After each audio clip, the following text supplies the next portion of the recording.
Thinking about moving to Orlando, Florida? You are in luck. We've got I knew I was going to mess it up. That's why I said it 30,000 times. And I'm going to call you Rue. Kirsten.Klaers. It's because I was thinking about the Rue the whole time.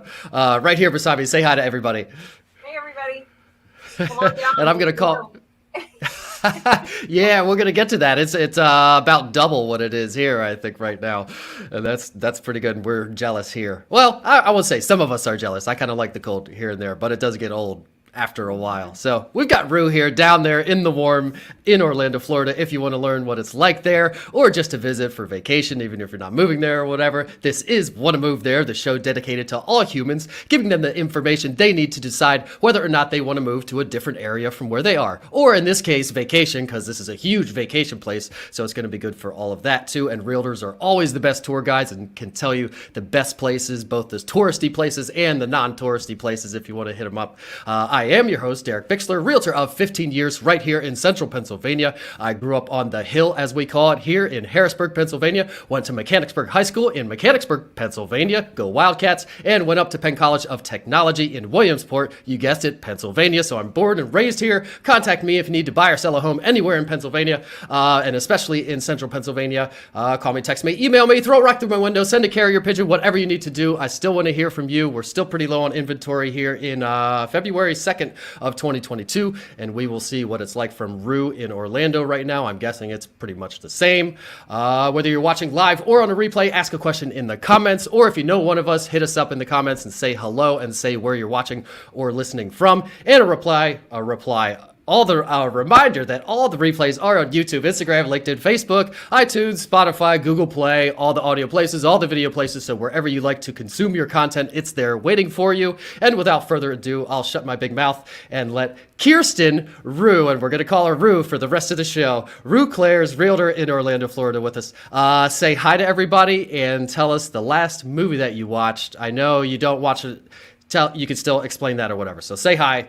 Tell us your favorite movie, I guess it would be, while I find your bio information. Yeah, so hi, everybody. I'm Rue Klaers. I am down here in sunny Florida, right in the heart of Orlando. Oh, gosh, I don't know, not that far from Disney. It is in the 60s. We did have 30s the last couple of nights, and I used to live in Chicago, so I am well aware of the kind of weather you guys have, and I am the smart one. I moved. The rest of my family is still there. So, as far as my... Hold on, wait. And we'll talk about this during the weather, but you brought something to my... So it's 30, so that's below freezing. So do you have the falling iguanas or whatever? Or what temperature does that start happening? No, and it wasn't 30. It was in the 30s. So I think we got down to 35 or 36 or something. There are not a lot of iguanas in Central Florida. That's further south. There is one in my neighborhood. I see him every once in a while out the window of my office. So I don't know if he fell from his tree or not. I wasn't around for it. If he's the only one, he could probably do whatever he wants. So yeah. Maybe his parents took him inside. Yeah, there you go. And then what's your favorite movie? I know I read it earlier and I was like, ooh, I love this movie too. So tell everybody or it's one of your favorite movies, I guess. So one of my all-time favorite movies, every time it's on, I will watch it. I own it. When I'm bored and there's nothing good to watch, I'll turn it on.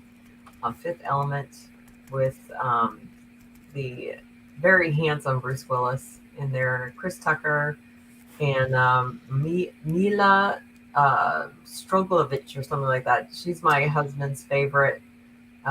He loves her. She was in Resident Evil and stuff like that. He thinks she's a badass. I think she's awesome. So that is one of my absolute favorite movies.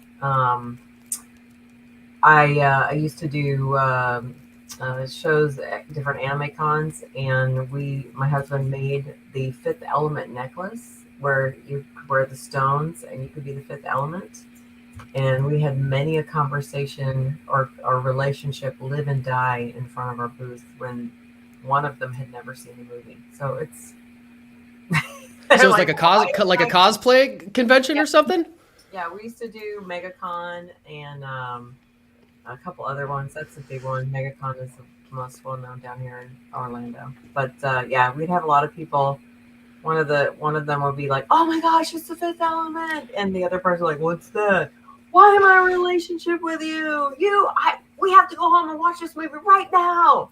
Yeah, so It's definitely one of those movies that you kind of, it's polarizing. You kind of love it, or it's the dumbest thing you've ever seen in your life ever. it is a cult classic, that's for sure. Kind of like Rocky Horror Picture Show. That's another one of my favorites. So yeah.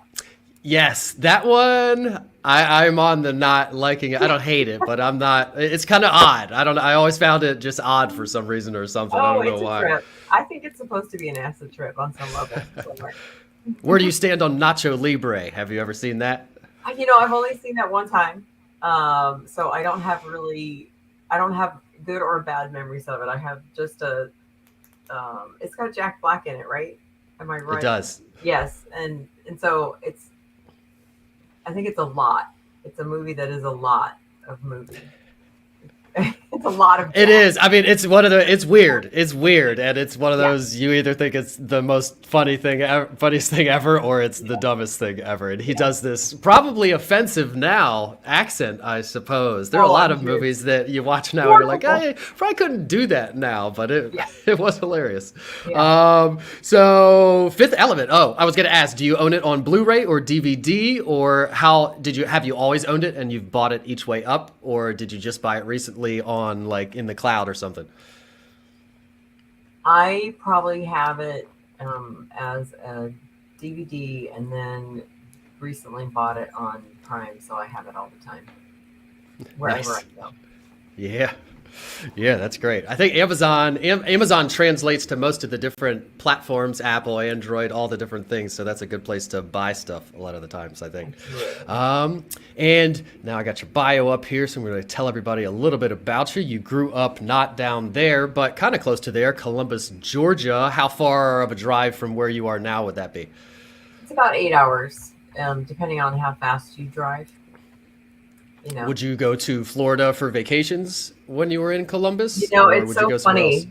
When Disney first opened in the 70s, we drove down here, and we were a driving vacation family, not a flying vacation family. And we drove down and stayed in this place called Kissimmee, which is really Kissimmee when you live here. But we stayed in a hotel that had a sunken bar, and my dad kept trying to ask the bartender, "How do you say it? Is it kiss me, me?" And I'm like, so now that I've lived here for almost 30 years, it's Kissimmee, and that's it. There's no kiss me. Immediately that you're a tourist. Absolutely, yeah. There's a couple of things down here. Like if you're in Massachusetts and you call it Worcester and it's Worcester, yeah, we have those in Florida. Yeah, totally. We have Lancaster. A lot of states have a Lancaster, but they call it Lancaster a lot of times, but people hear it's Lancaster, like it's a I in there or something. So you grew up there, and then we went to high school at Cary-Grove High School in Cary, Illinois. So how'd you get from Georgia to Illinois? Were you a military family, and then you went to university in another state? So how'd you get to Illinois from Georgia? So my dad was a drama professor, and when I was 13, we were going to sail around the world on a boat. And so we packed up our lives and went to Freetown, Mass. And my dad went to buy a boat. We found a boat. The day that they were sailing the boat to the, I guess, what do we call those things? The boatyard for repairs, so we could make it ocean worthy. There was a giant storm with more than 10-foot waves, and they were on the boat. Him and his buddy Russell Funk, who was helping him, who's about 8 feet tall.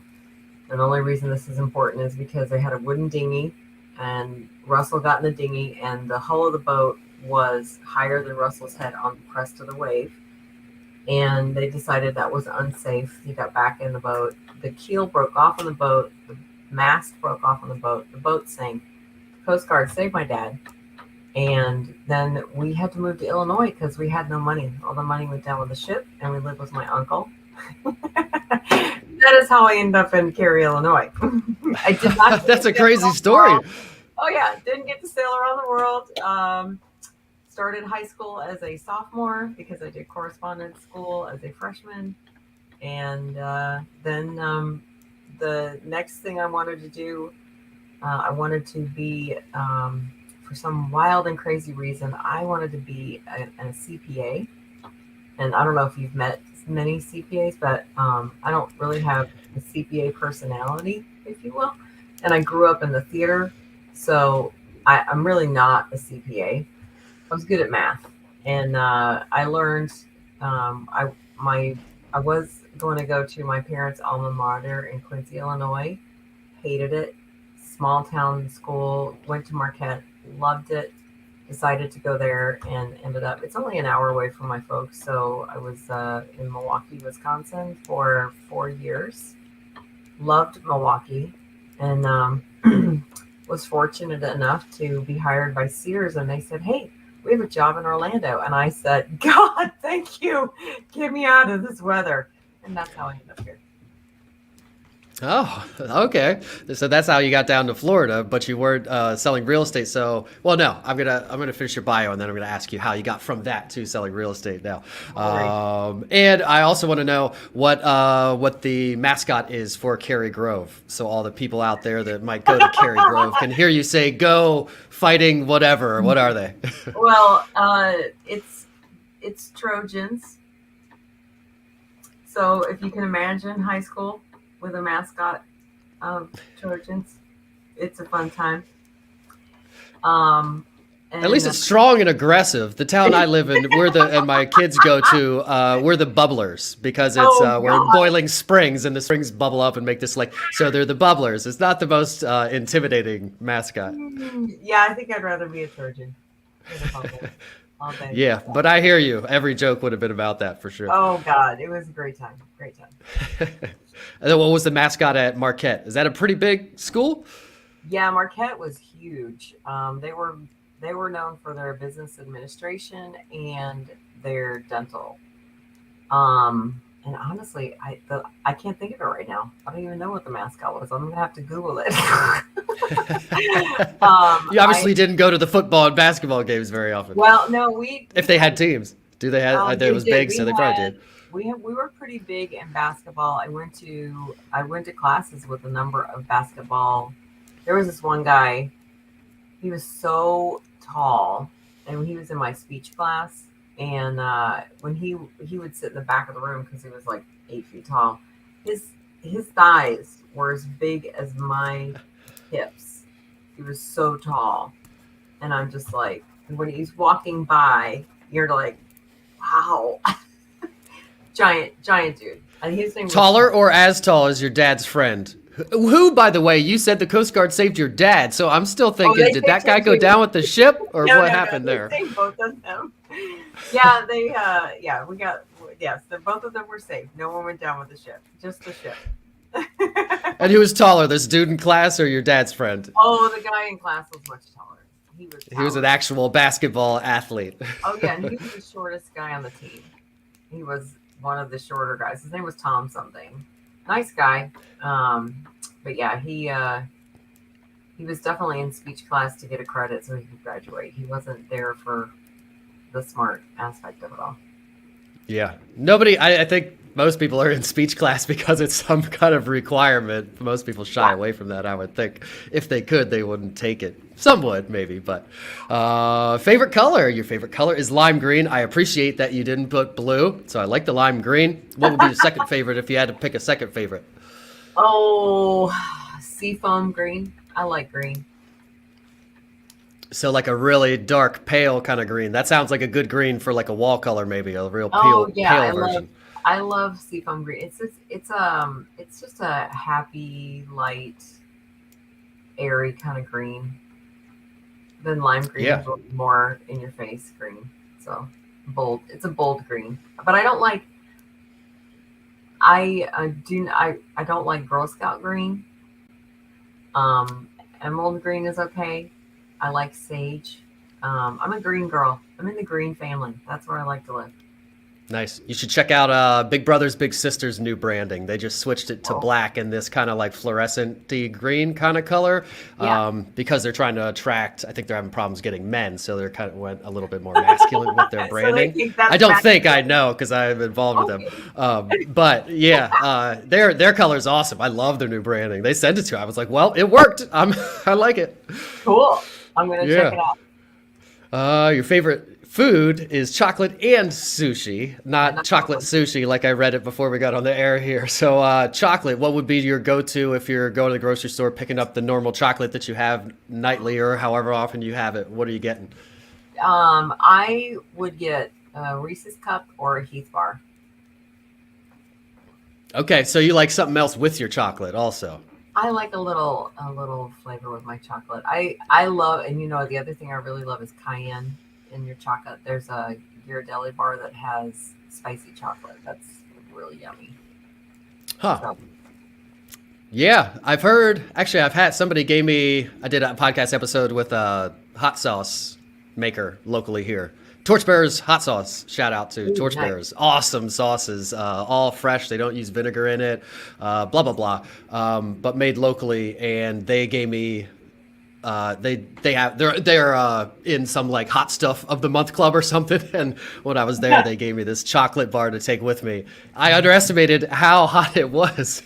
I could have taken a Yeah. little bit, but it wasn't pleasurable unless you No, really no. really like that stuff. But Yeah, I love some cayenne chocolate and sushi. I love sushi. I love salmon, tuna, scallops. I'm not a fan of octopus. I don't like octopus.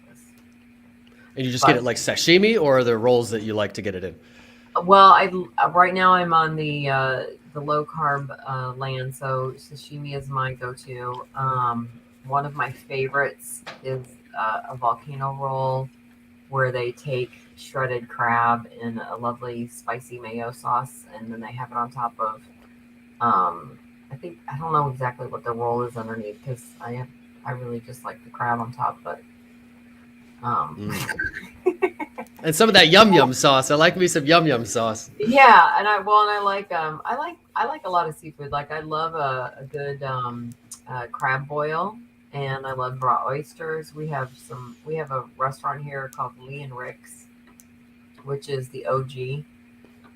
It's been around forever, and they serve raw oysters by the bucket, and they are so good.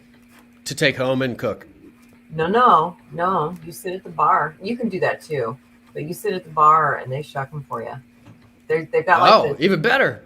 Yeah, they've got a bar set up and it's painted in gold paint, and on the other side is a trench. So when you're done with your oyster, you just chuck it in the trench and they clean out the trench as they go. But yeah. That's awesome. Mhm. Yeah, and you can tell us some more. Lee and Rick's, you said. We'll give a plug to Lee and Rick's again when we talk about what there is to do in the food scene and all that stuff. I'm Yeah. sure there's all kinds of seafood down there. Oh my gosh. Although it's kind of inland there. We'll get to that part. You do not have pets. Have you ever had pets? Yes, I am a dog girl. I When was the like last small dog? dogs. It's been many, many, many moons. I prefer a small dog.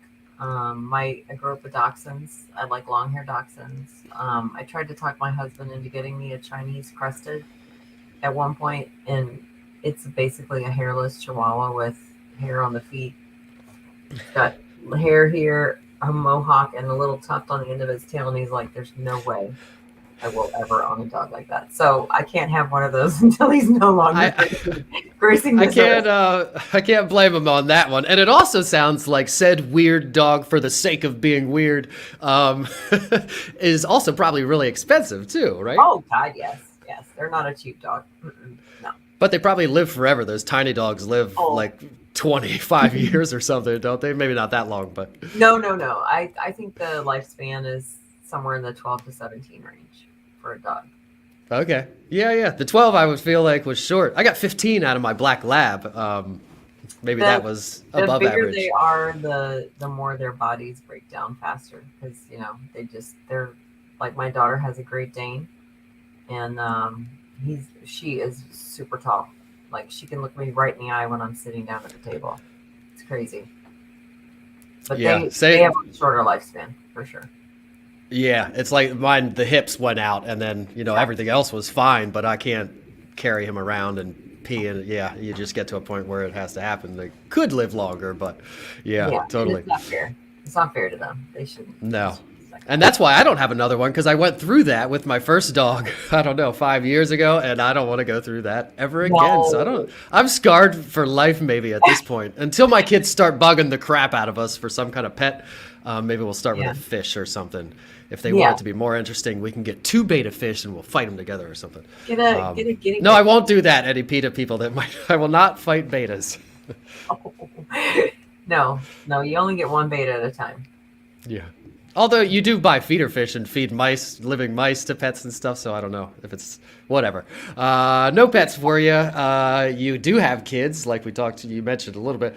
2 daughters of your own, and then you have 3 bonus daughters, and they're all grown daughters. So are they all married? Do you have any granddaughters or sons yet? We haven't gotten into the grandkid stage. My youngest is 23. My oldest is 26. My husband's youngest, I think she's in the 33 department, and then we go to 36 and 43.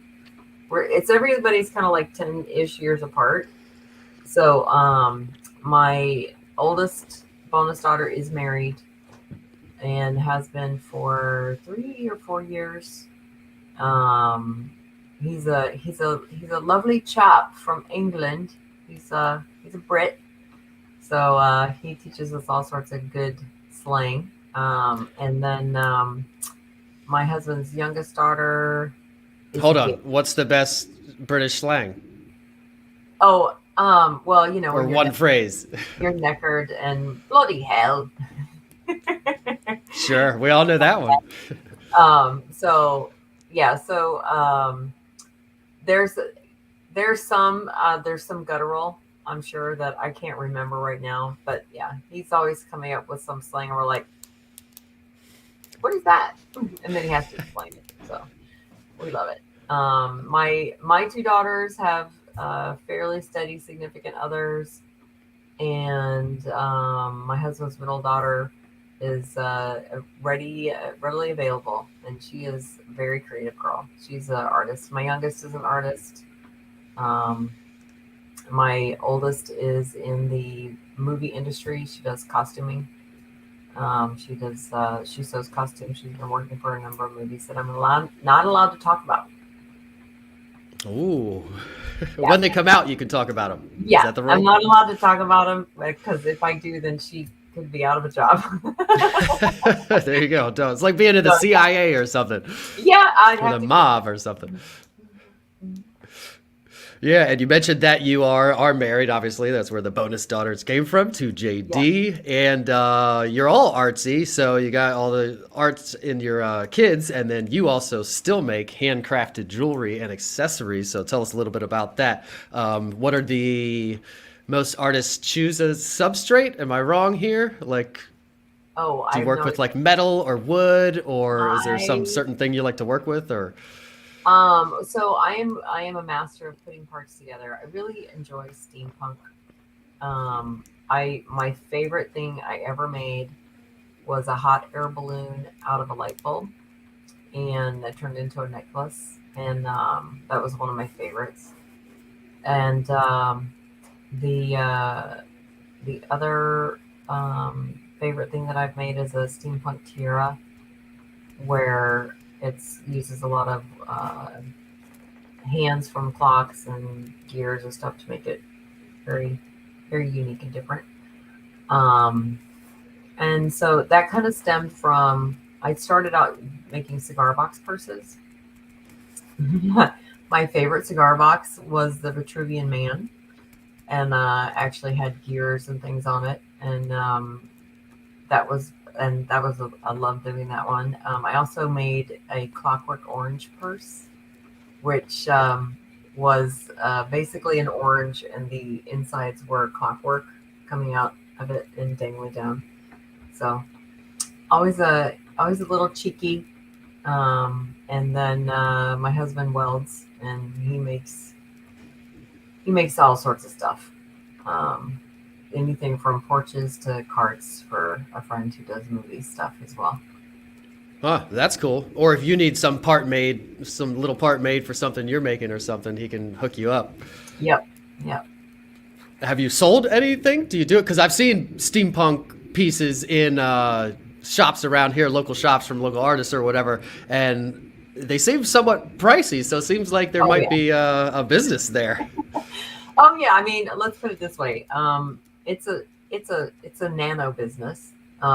It's definitely a side hustle. I have a space in the local shop here that specializes in vintage kinds of things. We used to do like the MegaCon and the AnimeCon shows quite a bit, and they were very profitable at one time, and then they have suddenly, in the last few years pre-COVID, kind of took a dive, and it wasn't worth it to go. So now I go as a participant, not a worker. It's still fun to go. I still like going. Yeah, maybe more fun, less pressure. You can just go enjoy yourself and pick up some stuff you like or something. Well, that's the thing that's so funny. Everything is so non-unique now. And I think that might have been why we weren't as profitable. Everybody's gone so mainstream, and we were just too different because we weren't going to give you the same thing you could buy on eBay for $1 and sell it for 20. That's not how we were going to play. So it just turned out to be that now our season was over there, and that's fine. So I have a little tiny bit of my world in a lovely place called Altamont Springs, not Altamonte Springs. I have a little corner of my world there where I have my stuff. So Awesome. And there's always Etsy. You can always Oh throw yeah, some stuff on there if you ever want to. always My put on a good Etsy. friend of mine sells on there. Makes tramp art. Do you know what that is? It's like little Um, boxes. He makes other things too. He even ended up Interesting. commissioning a whole dresser of tramp art. It's basically all the edges are kind of notched out with these little notches. Okay, cool. Um, I like it. I he made a box, and his son, who makes jewelry and sells online and teaches jewelry or something, said put it on Etsy for some crazy price and see, because he was just making it for himself or whatever. He ended up selling it for like $500, I think. And now he does it and has ended up making Wow. this dresser. I don't know how much he got for the dresser, but it was commissioned by somebody in like California or something, some designer for some high end house Oh that was. my God. So I'm assuming. So it turned into this whole nice little retirement gig he does in his garage that he never thought could happen. But I love that, and I love that you used the steampunk descriptor, because that gives everybody a good picture of the work, because it's very distinct. And I like that it reuses and recycles stuff, which is why it's probably more popular now than it ever was, I would think. Oh yeah, definitely. And now let's talk about Orlando, where you are down there. And I'm going to pull up the map if I can find it. There we go. And I'll zoom out for anybody watching anywhere on the globe, or any aliens that are catching this later. Here's here is Earth by Google, and you can see the pin right down here in Florida, which is on the East Coast, southeast, about as far as you can go in the United States. And Orlando is about dead center as far as north to south goes. And you're also a little bit of ways off of the coast. How far do you say a drive to the coast is? If I'm going to like Daytona, it's like 45 minutes. If I'm going to St. Pete, it's a couple hours. So if you go to the East Coast, you can get there in as little as 45 minutes. If you go to the West Coast, it's at least 2.5 hours. Gotcha.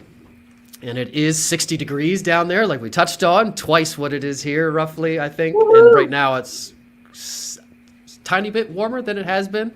So, yeah, Yeah. that's pretty nice. So 60, is that cold for you? That sounds kind of cold, actually, for you guys. Well, I mean, yes. I need a sweater in the summertime. I've been here so long. My husband makes fun of me. He's in shorts. I'm in like a parka with earmuffs and gloves and a giant, and he's wearing shorts and short sleeves. And he's like, it's just approaching comfortable. I'm like, I'm freezing my butt off. But yeah, anything less than 70 is a definite coat requirement in my land. There you go. If we could all be so lucky to have the luxury of that being our coat weather, that'd be awesome. And it looks like it's pretty clear down there too, all sunny, no clouds, which is, we'll talk about that when we talk about the weather a little bit more. And I'm going to read the quick facts here, and it's pretty much just the first paragraph in the Wikipedia entry for Orlando, but it's probably pretty accurate, I would think, because Orlando's a big and very known place. A couple of places I read this and it didn't say anything because this town was so small, or it just didn't have anything notable per Wikipedia. So it just kind of, this is a city in the county of, and the longitude and latitude is not much at all. But all right, I'm going to read this. Orlando, a city in central Florida, is home to more than a dozen theme parks. Chief among it should be called the theme capital of the world. I wonder if it is the theme park capital of the world. Chief among its claims to fame is Walt Disney World, obviously, comprised of parks like the Magic Kingdom and Epcot, as well as water parks. Another major destination, or Universal Orlando, also offers Universal Studios and Islands of Adventure, with the Wizarding World of Harry Potter straddling both. So I asked you this before we got on air, but Harry Potter has its own park all to itself now. It's not even contained within something else anymore? No. It's so basically there's two parks at Universal right now. One is called the Islands of Adventure, and one is Universal Studios. So what Harry Potter started out in Islands of Adventure, and then they grew and they created Diagon Alley. So they have like the whole Diagon Alley experience, and then they have the train, Hogwarts Express. And what happens is, in one park they built Diagon Alley, and then you can take Hogwarts Express and go over to the other park where like the rides and stuff are. So it's basically the middle back of all of both Universal Studio parks, and it'll combine the two. So, and you get passes. You can get passes to go to one or all or some of these parks and all that kind of stuff, I'm assuming. Yes, absolutely. They will upsell you so that you can buy a 2-park pass. Would you recommend getting a fast pass or whatever it is to get to the front of the line? So Universal makes you pay, I believe. But I will tell you, it's probably worth it because you get to go to like the front of the line. There and Disney does. I think Universal will let you pick 4 or 5 things that you can be at the front. Okay. And you have to purchase a fast pass ticket for those, right? So like you'll buy your regular park pass, and then you'll add the fast pass add-on to it, and then you'll get to go to those. You can also do a VIP experience, which gets you to the front of the line of pretty much everything you're going to do. That one's fairly pricey, so it's usually celebrities or dignitaries that don't want to stand in line for an hour at each ride that do that. Huh. I didn't know that. So they have one that's pretty pricey that not a lot of people do that gets you to the front. Yeah. I didn't know they had ones where you pick, and that's probably how they make it more accessible for everybody to be able to afford and maybe get to the front of some line and get more done in their day. Because I would imagine if you could get to the front of every line, you might only need 2 days versus 5 days there to be able to ride everything, right? Yeah. Mm-hmm. Yeah. Or you just need somebody in a wheelchair to come with you. Could you hop in the front of the line that way? So, funny fact, there was a little bit of a racket down here where people who were legitimately handicapped would offer their services for access to the parks that you would pay for. And they would go with you throughout your day to get you to the front of the line and bypass everything. So this went on for, I don't know, maybe a couple of years. And then Disney and Universal started cracking down on that. So now, even if you are in a wheelchair legitimately, you do not get to always go to the front of the line on everything.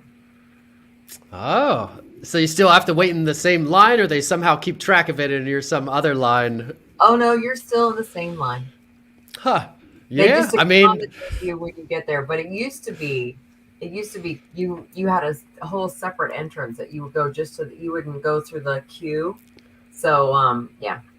Huh. I wonder if that. Now I want to go to Hershey Park. I haven't been to Hershey Park in a while. And these days, with all these apps and ride shares and being able to rent yourself out for whatever the heck you would want to, I would. And we used to have, there's the separate entrance. So now I want to know if that's even a thing anymore. Very interesting. That's cool. Good for them, though. I mean, good job for them. They get to be paid to go to a theme park.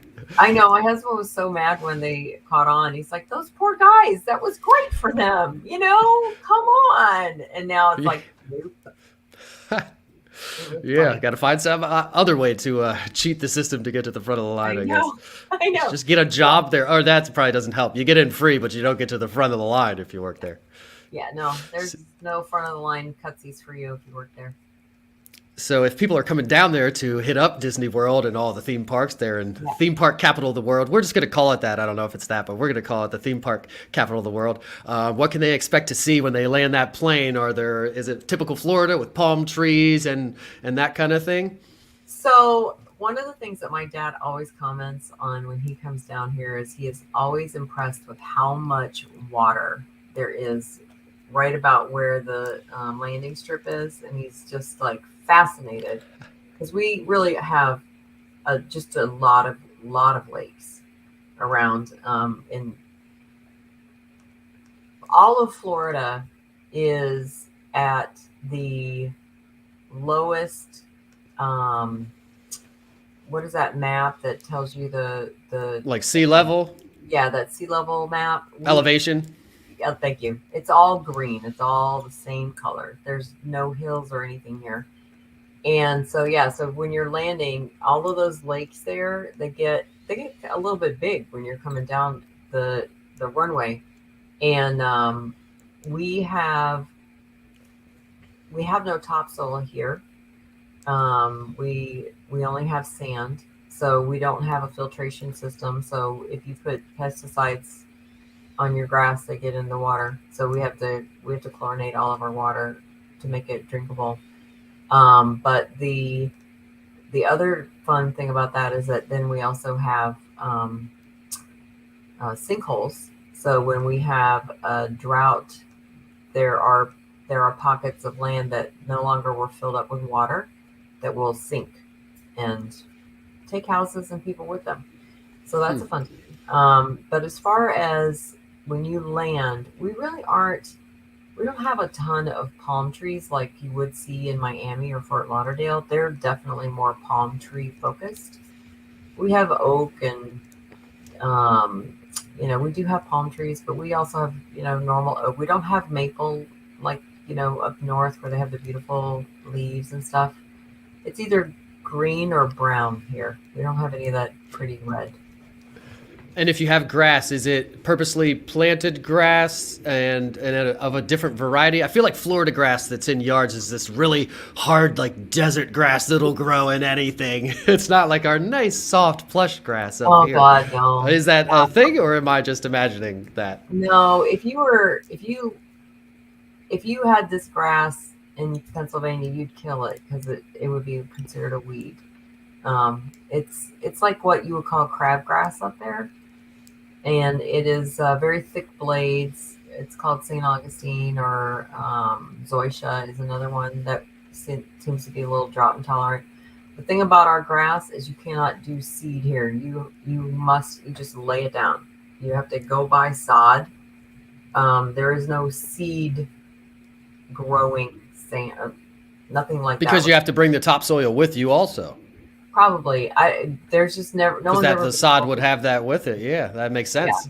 Yeah. So there's no seeding your lawn here. You lay your lawn down. That's it. Well, that's good for when you build a new house because you're going to have instant lawn. It's not next year, or if like I just closed on one in December and they can't seed it, so they won't even plant it till like March or April or something, and then a few months, it's like a year until they even have a lawn. So that's kind of cool, I guess. Yeah. And then do you have to water it constantly, or is it okay? No. If you need a sprinkler system here to keep your lawn green. And then they also have restrictions on how much you water it for job purposes and stuff like that. So That's a you could great find, segue into the climate section. Do you get many of those droughts? you know, we we have had years, like I remember one year, I feel like it was in the 90s, early 90s, where we had forest fires, kind of like California, which was wild. Um, there were, in the subdivision that I live in, friends of ours were building a house towards the back, and there was a forest, kind of a conservatory area. The fire was about 2 feet away from their property line, butting up to the forest. We had to shut down the 417-95 area because of the smoke. It was so heavy you couldn't drive. They had, our house was so close to the forest fires. You would go out in the morning and your car would be covered in ash. It was Wow. crazy.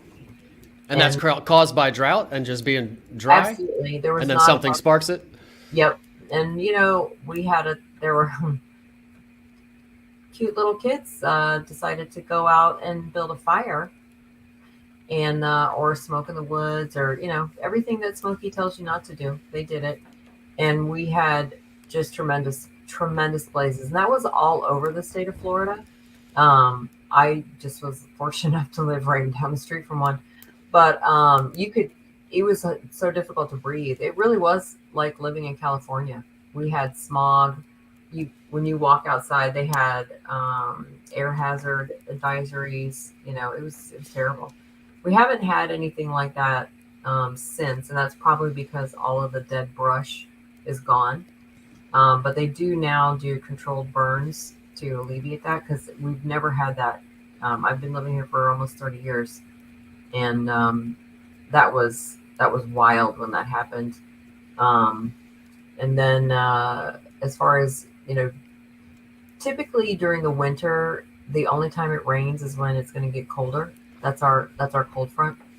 And then during the summer, it will rain, usually between 3 and 5, because the humidity and the heat get to such a thing that it just can't hold it anymore. So we can time our watch by the rain in the summer usually. Do you have hurricanes? Hurricanes, right? Um, Or you're not super close though, so are you? I live in Central Florida, which is the smart place for people who don't like hurricanes. We did have a year, 2004, when I want to say 5, maybe 7 hurricanes came straight across the state, and one came through my neighborhood, right through it. And then, But you were okay. oh yeah, I was fine. We there was a lot of damage.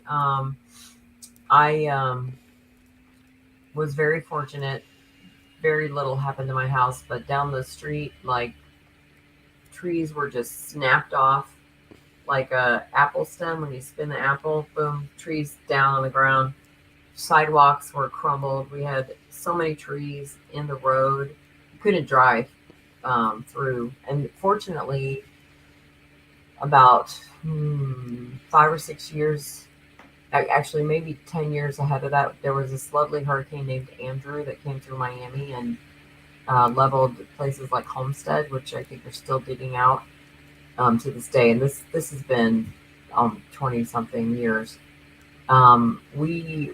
We had There were rules passed for building where you had to build all the electricity underground. You couldn't have it on poles. So we were fortunate and didn't lose power in our subdivision. But around me, in the same neighborhood, many people did, because they weren't subjected to that. That was something that happened after the fact. So we would see hurricanes in Central Florida maybe every 50 years. So that happened in 2004 ish. So I've got a lot of time. I'll probably be gone before we have another hurricane come through here, but it threatens. Knock on wood.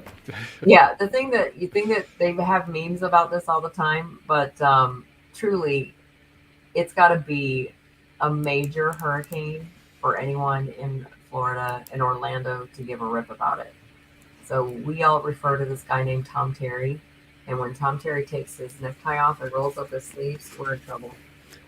He's our weatherman. You know he's serious then. Oh yeah, we're in trouble. Even it's Florida. He's Florida serious this time. Yeah. Well, he's our weatherman that everybody go, oh, Tom Terry's got his tie off. We're in trouble, guys. Better start paying attention. We need to take it serious. So yeah. Do you ever have hail?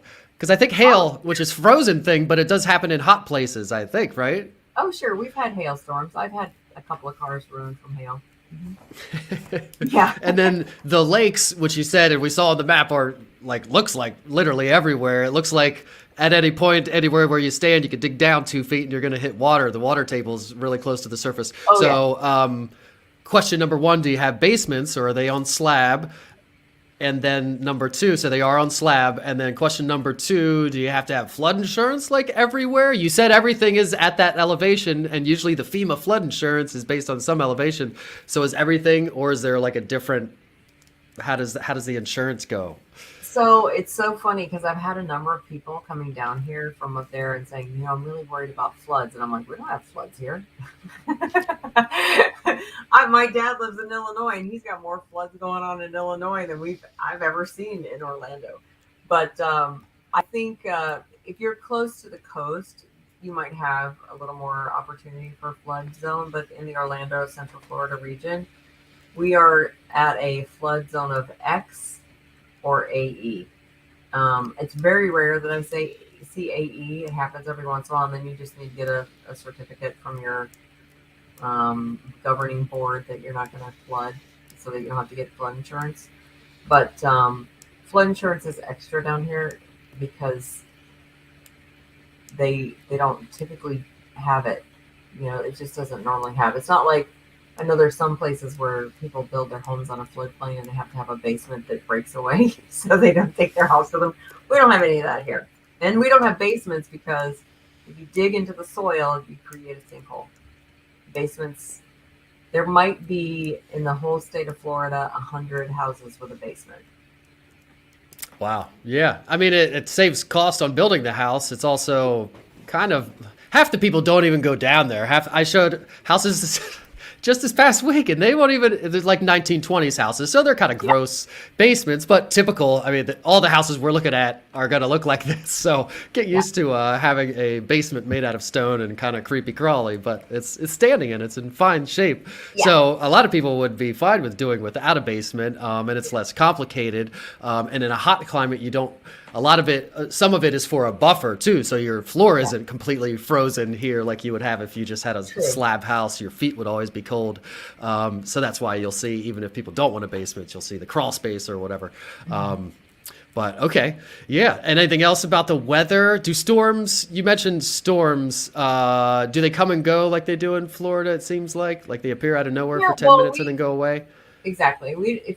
So the way to plan your life living in Florida, if it starts raining in the morning and it doesn't stop by 10 o'clock, you're going to probably have rain all day. It's very rare that we have rain all day, and therefore very frustrating when we do. But usually you'll have rain in 10-minute spurts. So, the joke is, I'll just wait 10 minutes. It'll pass, because you usually can get away with that. Just sit in your car for 10 minutes, sit in the store for 10 minutes, whatever. So usually you're okay. But every once in a while, no, it's there for the long haul. And that's usually when there is a hurricane somewhere in the world and we're in tropical depression status, then we'll have a crappy rainy day. Gotcha. But usually it's going away pretty quick. So if you do pull over in your car on the highway or something, which is another good segue. You're really good at these segues. Commuting is our next question. If they do have to pull over on the road because it's pouring down cats and dogs for the people that don't like to drive in the pouring rain, they're waiting 15 minutes till it stops. How is the commute typically when it's not pouring cats and dogs? And also, where are they commuting? Do most people work in Orlando and then they live either in Orlando or on the outskirts? So we, just like the rest of the world, have had quite a paradigm shift because of COVID. There is still a lot of commerce that happens downtown. And when I say downtown, anybody that lives in New York or Chicago proper will laugh at our downtown because it is not like that. It is Is it kind of like a strip mall kind of look? no, no. That sounds terrible, but that's Yeah, what I picture. Like at beach towns, when I go, you don't have you don't have Philadelphia and Chicago and New York and yeah, that yeah. kind of There's not city or town. It's this low Philadelphia. rise kind of city town. Yeah, yeah. You guys would laugh at our downtown, but there are high rises. There's, a number of eating and drinking establishments, all concentrated in what is considered downtown Orlando. They have apartment buildings and condos that are high rises. We have a new theater down there. We have a lake in the middle of downtown that people tend to go to, kind of a green space.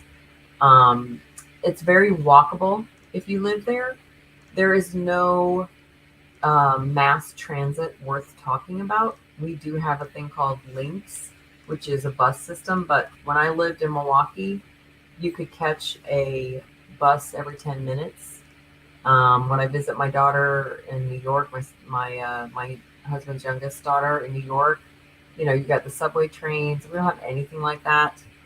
Or like in Chicago with my daughter that lives there, the L, we don't have that. None of that. We do have this thing called the Sun Rail, which Disney and the city got together and decided they were going to build a fast train from the airport to Disney so that you could get right to Disney. Then people hijacked it and said, no, we're going to make it go here and we're going to go there. So, depending on your perspective, I'm trying to be really nice. It could be considered the biggest waste of money. Well, it sounds like it was pretty self-serving by Disney, obviously. They're just trying to get people expeditiously from the airport to their place so they can sell them whatever they're selling them. I didn't even know that they did that leg of it. It does go to DeLand, Florida, which is helpful because my daughter went to school there. But here's the fun part. It runs Monday through Friday, stops running at 7 p.m. So it doesn't serve the weekend traveler, and it doesn't serve the night owl that might take the train home from drinking all night downtown. Or shift workers, right? That work weird hours, that need the public transportation. Yeah, it's the weirdest thing. And then what's really crazy is it is well known for killing people. So if you look up anything about the Sun Rail, and now, and please don't hurt me. People avoid the Sun Rail. If you don't need the Sun Rail, let's just avoid it, I guess. Polarizing topic. We'll get some comments. Hit us up in the comments if you have any polarizing ideas on the Sun Rail. I don't care either way, and Rue doesn't really care either, but we'd like to hear from you whether you like the Sun Rail or are scared of the Sun Rail. Just type in there, like or scared of, and let us know what you think about the Sun Rail. Yeah, but they were doing it to help solve commuting. There's a number of new toll roads that have come up. We are doing crazy infrastructure downtown to accommodate. They're building a toll lane in the highway downtown to accommodate the traffic. We're starting to look like downtown Los Angeles in downtown Orlando with all the different things going in and out and blah, blah, blah. So we're working on our thing. One of the things, because I came down from Chicago, so it's from my frame of reference. In Chicago, you have 4 or 5 ways to get anywhere. In Orlando, you have one way to get 4 or 5 places. So you think about everybody trying to go 4 or 5 places on one road versus alternatives. So you learn the back streets really quick in Orlando, how to get places faster. And you hit up somebody like yourself to let you know the real back way. Google usually gives you you can also go this way 2 minutes slower. Sometimes it's not completely correct. Takes you through some alley that's not an alley, or around here out in the country, it will take you a lot of times to some road that kind of goes through a farm, and it's not really a road anymore. It's just some unkept road that goes straight through a farm. And then you have to turn back and say, take me the other way. So let's talk about the major industries and employers. Obviously, we talked about it being the theme park capital of the world, as we're calling it. Is that the major? Is tourism? That's mainly it there. That is our bread and butter. That's why we have no taxes here. And then we also have 2 big healthcare, actually 3. Nemours started a new medical city. We also have Orlando Health and what used to be called Florida Hospital, which is now Adventist Health. Those are the big employers here. And Darden is also a big headquartered business down here, Darden Restaurants. So we've got those big players here. And then they've been trying to do a Silicon Valley-ish kind of a tech corridor here. I'm not sure where we're at with that. It's not to the extent that Dallas or Austin has become with California people moving out. It might happen, but I don't think we're close enough to California for a lot of that. But that, yeah, most people work at a hospital, have worked at Disney, or have worked for Darden. Or they're doing support, other restaurants that support the people that work for Disney and that kind of thing. Yeah, exactly. But it's a great place because they have a lot of basic jobs, meaning they're bringing in money from outside into the town rather than just keeping everything there. They're actually bringing in extra money from people that live elsewhere, which is a great economy to have. A lot of basic employees, and then the non-basic ones would be the ones helping all the ones like I was saying.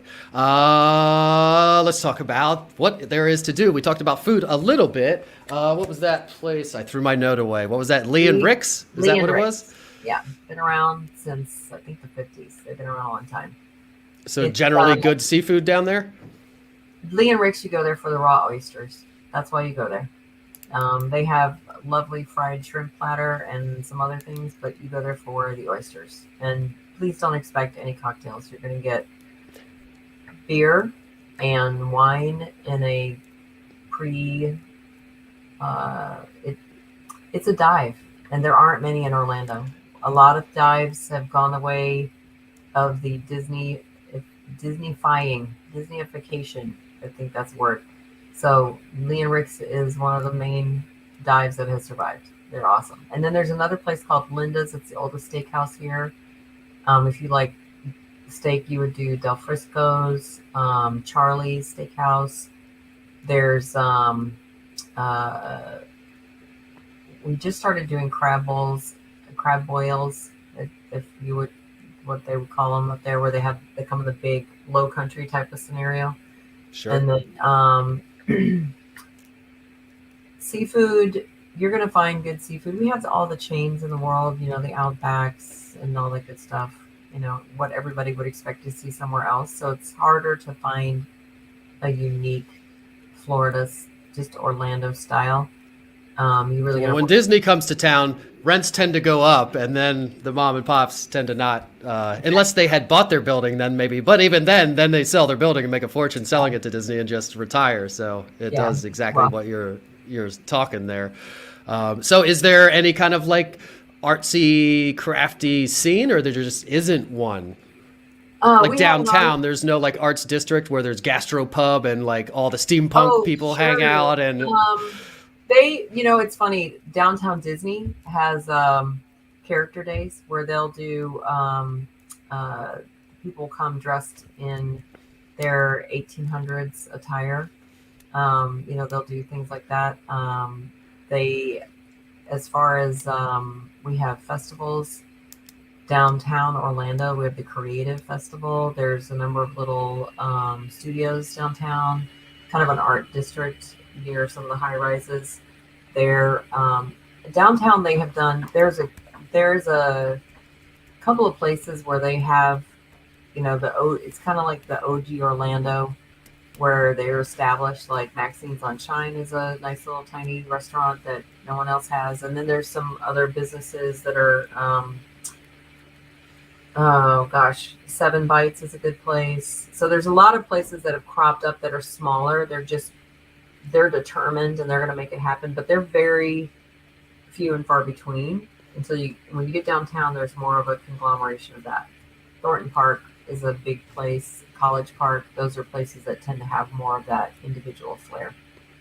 Gotcha. And then what about like fireworks on the 4th of July and that kind of thing? Is that usually something that Disney would do? They have fireworks like every night, right? But you're only in the park if you can only see it in the park or... There's a place called Crane's Roost in Altamont Springs where it's kind of like an open air area, and they'll do fireworks there. Disney is all there. Everybody, we do them in our backyards. We're crazy like that. There you go. If you're allowed to, they were outlawed here for a long time. Now they just allowed us to have like the next step up of the. I think you could actually do the shooting ones, but they're really low grade ones of those or something. But if you could do it, more Yeah, power it to depends you. on where you buy your fireworks. That too, you could get them somewhere and then bring them in, still use them. Yeah, totally. We didn't tell you to do that, but We're if you do it, rebels we didn't know down about it. here. We like to break rules down here in Florida. We're all about it. And then what about a stadium? If somebody's going to see, I don't know, Drake or Taylor Swift or trying to think of other Amway stadium Center. packing people. Yeah, we got the Amway Center downtown Orlando. They're pretty big. They sold their original arena. It's called the O Arena. And now it's the Amway Center, and they just rebuilt it. And then we also have the Orange, the Citrus Bowl comes here. That's on a kind of a the outskirts of downtown, if you will. So that's happening as well. So we've got those three places where people can come to concerts and sporting. We got a great. And that first one you said, is that where the Magic plays? Yes, the Amway Center is where the Magic plays. The Citrus Bowl is where Orange City plays for the soccer team that we have. Good you said that. I wasn't going to ask, but knowing that the Magic played at the other place is the extent of my sports knowledge. So I was going to let it slide by and just assume people out there knew, and I was the only dummy that didn't know what that was. No, I'm barely a sports person, so you got me a good question to answer. There you go. Let's talk about what people get for the money before we close out here. We'll start with here. What would be the entry level, I guess, is the question. Here, the entry level first time buyer can get a house for maybe I'd say 175, something livable. It's going to be dated for sure, and it's going to be like half a double probably also, or it's going to be downtown in a city, 1900s built or something. But you could get something habitable for like 150, 175. So what are we talking down there? So if the bar is habitable, then yeah, you probably do that here too. If we're talking something that you know, might bring a friend home to see, you might be closer to the 250s for like a 2-bedroom, maybe 1 bath. If you're gonna condo or a house or a townhouse, or what would that be? Yes, it would be any of those. If you're going to see family, it's not going to be as nice as a townhome or a villa for that price. If you're going to go to what most people would look for at 3.2, that is right around the 300s. We are experiencing an insane real estate pricing. I just lost out to 30 offers on a property that was priced $50 over the most recent one that sold 3 weeks ago, and we were in the middle of the pack. Wow. And we were willing to go 50 over their asking. So it's crazy everywhere. Yeah, are they building new stuff too? Yeah, we just can't build it fast enough. And people are always asking me, well, if I sell and then I'll wait. And I'm like, you can't wait long enough. And is everything, so we touched on how everything's kind of like newer down there. You don't have this old, it's just not as old. We have old homes, 1940s. Okay. 1950s. We do but still like a suburb style. You don't have like those old coal town downtowns, like I call it, or like a. No, we don't have that. We don't have that. Those have been run over and turned into high rises. They're gone. And then what the HOAs? Obviously, most stuff down there has an HOA, correct? And the extent of which can vary dramatically. HOAs are here to keep your properties free from cars in the front yard or every lawn ornament that exists or wild and crazy paint colors. Gated community. Or even drapes in the windows. A lot of times they talk about you can't have purple or cut. They have to be white or black. Yeah, white facing out. Those are the high end HOAs. Those are usually $300 a month or so for those guys. Their gated communities are pretty there's a lot of gated communities here, and of course you pay for the guard, and then you'll have amenities like lazy rivers, tiki bars, stuff like that. Lazy River. Yeah, there's some resort areas that are designed for the investor to buy a property that they can do short-term rental from, and those have a full-on resort style of living. And then you have other ones that have a pool and a golf course, things like that. So they can go anywhere from the sublime to the ridiculous down here. It just depends on what you're going to get for it. Usually, if they're doing townhomes, they take care of the whole outside of your building, so you're not responsible for your roofs or your maintenance of it. You just have to deal with the inside of your life. So that's a benefit sometimes. Yeah, that makes sense, and that's mostly true up here. It can vary, obviously, but yeah. So you can get into something at around that $250K, and then what would be like an average price down there? Is it more at the like a 500, 600, 700, or? It's so crazy right now. I think average is 4. Yeah, so not much crazier than here. I mean, we're low. We're still, well, it is a lot significantly lower. Probably we're like 250 here versus 400, but it's not like you said $1 million is our average price. It's not like Toronto or New York City or something. It's a huge place, happening place, but not quite that crazy. And then what would a luxury market look like if somebody's coming down there with sky's the limit? I just want an awesome pad for a bunch of millions of dollars or whatever. Are they getting something that's really close to Disney that shares amenities? Are they buying something kind of outside the city with a bunch of acreage or something? What's that buyer, or do they have a choice of those things? We don't have a lot of acreage. If you're buying acreage, you're way far out from where I am. You're closer to Lakeland, undeveloped areas, and it's harder and harder to get acreage right now. The luxury market would be closer to some of the high-end golf courses like Bay Hill, Lake Nona, where golfers tend to live. Those are going to be the high rent districts. And they're beautiful houses. There are some places like Winter Garden, they're getting there, and they're having some, I looked at a $2 million home that was on sort of an island in Winter Garden and had 2 gates to get to it, but it was in a developing area. Winter Garden was not always a nice place. They have definitely gone in and reinvigorated that area, and now it's becoming a major pull. So homes are getting up there in the millions that were more like a 500 a couple of years ago. So we're creating pockets. Celebration is another one that's really close to Disney. But yeah, so it's either going to be around the golfing community or what we call a PUD, which has got a city center that's walkable. There's this thing called Golf Cart Row in some places, and if you can take a golf cart to it, you're in the higher rent district. Gotcha. So you're basically paying to be closer to the amenities, and then probably also the houses around you are of the bigger nature, and all of them are more pricey and everything, and close to the airport, which I didn't talk about, but obviously there's a Orlando airport that'll get you anywhere you need to go, right? Oh yeah. And then our last question before we end it out, this has nothing to do with real estate or Orlando or anything, but does have to do with you. If you could do any other profession other than real estate, what would you do? And saying that you love what you do and you wouldn't do anything else is not acceptable.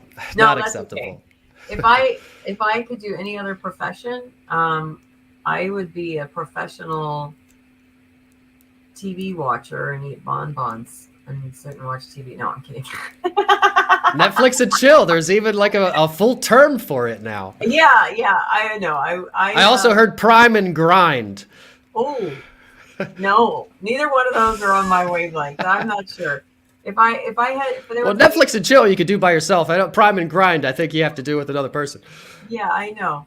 I think if there was a job that I could do, it would be being on a sailboat doing barefoot cruising.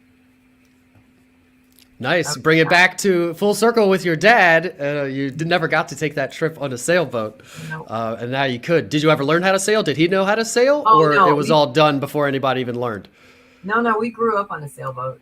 We every summer we were on a sailboat, so I miss that. It's very peaceful. I would if that would be an option, I would do that. Awesome. Well, if I ever come down there, that's on my bucket list to Okay. at least go on a sailboat and hold and take like one class or whatever it is to sail something. So if you have one when I come down there, that'd be awesome. There you go. I want to buy. And you're in Orlando, and I have 3 kids, so there will be some point where I will be in Orlando. So you will get a visit someday.